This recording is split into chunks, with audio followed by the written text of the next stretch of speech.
Mungkin Anda sering mendengar kata pepatah, tiada gading yang tak retak. Pepatah yang terkenal di masyarakat kita. Sebagaimana gading, tidak ada manusia yang tidak pernah sakit. Saya, Anda, dia, mereka, siapapun dia pasti pernah merasakan sakit.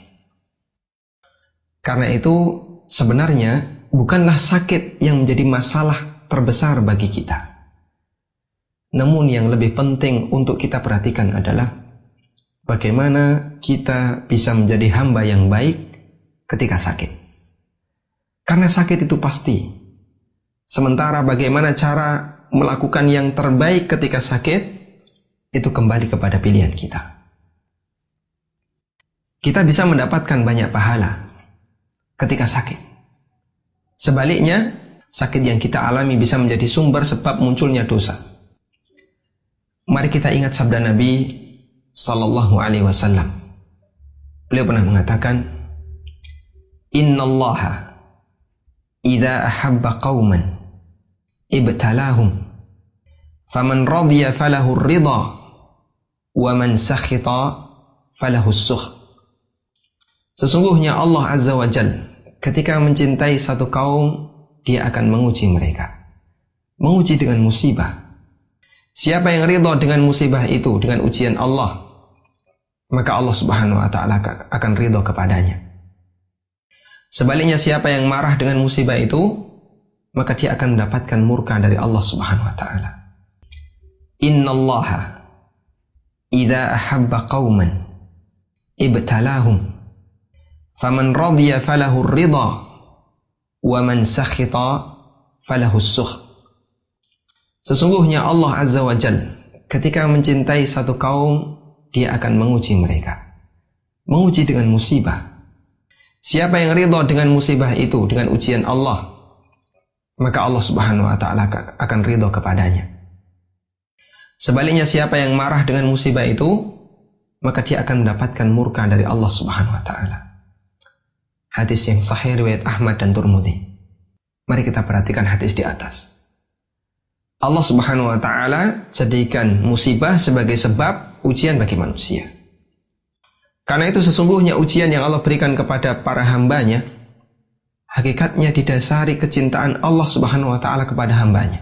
Karena seorang hamba akan bisa mendapatkan derajat yang lebih tinggi ketika mereka mendapatkan ujian dan mampu bersabar terhadap ujian tersebut. Sebaliknya, ketika dia tidak bersabar, dia akan mendapatkan balasan yang sebaliknya. Namun, ada dua sikap manusia yang berbeda ketika mereka mendapatkan musibah. Ada yang memahami musibah itu dengan baik, sehingga dia bisa ridha terhadap ujian yang Allah berikan. Bagaimana caranya? Dia berkeyakinan bahwa ujian itu adalah sumber pahala baginya. Sehingga sama sekali dia tidak merasa telah dizalimi oleh Allah, merasa telah dihina oleh Allah. Di saat itulah Allah akan memberikan keridhaan dan pahala yang besar baginya. Karena dia husnuzon kepada Allah, berbaik sangka kepada Allah. Sebaliknya ada orang yang menyikapi musibah itu dengan cara yang salah. Dia menganggap sakit ini adalah kezaliman, ketidakadilan dari Allah Azza wa Jalla. Mengapa dia sakit sementara orang lain tidak sakit? Mereka tidak bisa mendapatkan kenikmatan, atau mengapa dia tidak bisa mendapatkan kenikmatan hidup sementara tetangganya bisa mendapatkan banyak kenikmatan. Dia marah, dia tidak sabar dengan musibah yang dialaminya. Dia suudzon kepada Allah Azza wa Jalla. Sebagai hukumannya, Allah Ta'ala justru murka kepadanya. Bapak, Ibu, Saudara yang budiman, satu pertanyaan yang patut kita renungkan bersama. Ketika orang itu marah atau jengkel dengan musibah yang dia derita, apakah dengan marahnya itu akan bisa menghilangkan musibahnya? Atau misalnya kita bawa pada kondisi orang sakit. Ketika orang sakit itu merasa marah atau dia jengkel dengan musibah sakitnya, apakah dengan itu dia bisa cepat mendapatkan kesembuhan? Kita sangat yakin yang terjadi justru sebaliknya.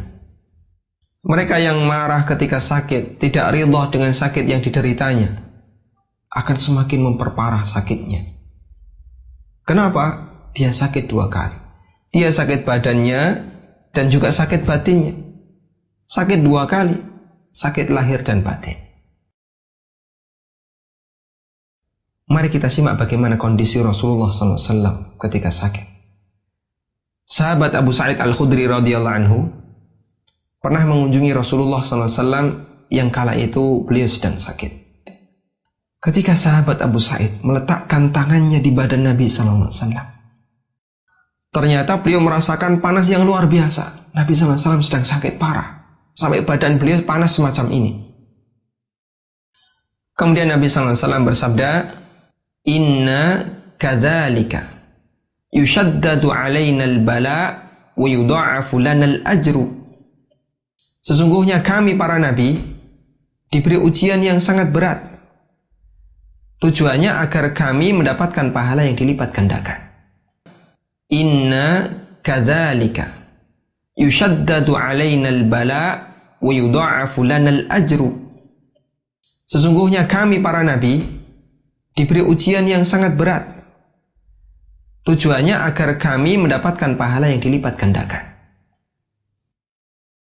Mendengar ini sahabat Abu Sa'id pun bertanya, "Ya Rasulullah, siapakah manusia yang paling berat ujiannya di dunia ini?" Kata Rasulullah SAW, beliau menjawab, "Al-anbiya'u was-salihun." Ujian yang paling berat adalah mereka yang berstatus sebagai para nabi dan orang-orang saleh. Laqad kana ahaduhum yubtala bil faqri hatta ma yajidu illa al-aba'ah yahtawiha fayalbasuha wa yubtala bil kummal hatta yaqtulahu wal ahaduhum kana ashadda farhan bil bala'i minkum bil ata. Sungguh di antara mereka ada yang diuji dengan kemiskinan sampai harta yang tertinggal hanya baju yang dia pakai. Ada juga yang diuji dengan kutu di badannya dan rambutnya sampai kutu itu yaqtulahu, membunuhnya.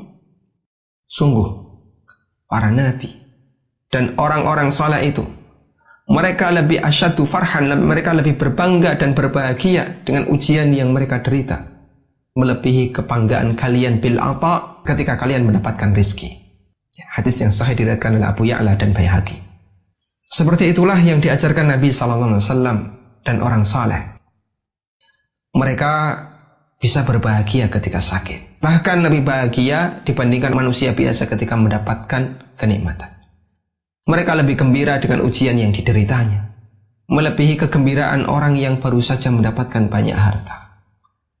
Karena mereka meyakini sakit adalah sumber pahala baginya. Kita bisa simak kisah yang lain. Ketika sahabat Sa'ad bin Abi Waqqas radhiyallahu anhu, pada saat di usia tua beliau pernah datang ke Mekah. Matanya sudah buta. Melihat kedatangan Sa'ad, masyarakat pada berdatangan dan menyambutnya karena beliau seorang sahabat, seorang ulama. Dan mereka meyakini Sa'ad bin Abi Waqqas adalah orang yang doanya sangat mustajab. Seperti yang disabdakan Nabi SAW. Maka satu demi satu orang meminta didoakan oleh Sa'ad bin Abi Waqqas. Sampai akhirnya datang seorang pemuda yang bernama Abdullah bin Sa'ib. Beliau memperkenalkan diri kepada Sa'ad bin Abi Waqqas. "Saya Abdullah bin Sa'ib."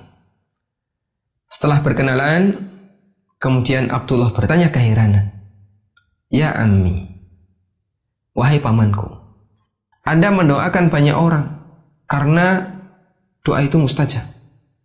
Namun mengapa Anda tidak berdoa meminta kebaikan untuk diri Anda sendiri, sehingga Allah Subhanahu wa Ta'ala mengembalikan penglihatan Anda?" Mendengar ucapan ini, Sa'ad tersenyum. Kemudian beliau mengatakan, "Ya bunayya, qada'ullahu indi ahsanu min basari." Wahai anakku, keputusan Allah, takdir Allah, aku menerima takdir Allah terhadapku itu lebih indah dibandingkan mataku. Beliau lebih bangga bisa bersabar menerima takdir daripada Allah kembalikan penglihatannya. Itulah para sahabat, orang-orang soleh, Nabi SAW dan para sahabat. Mereka bangga dengan sakitnya dan musibah yang mereka derita. insya Allah kita pun bisa melakukannya. Berbahagia ketika mendapatkan musibah. Berbahagia ketika sakit. Tinggal saatnya kita sekarang mulai melatihnya. Semoga bermanfaat.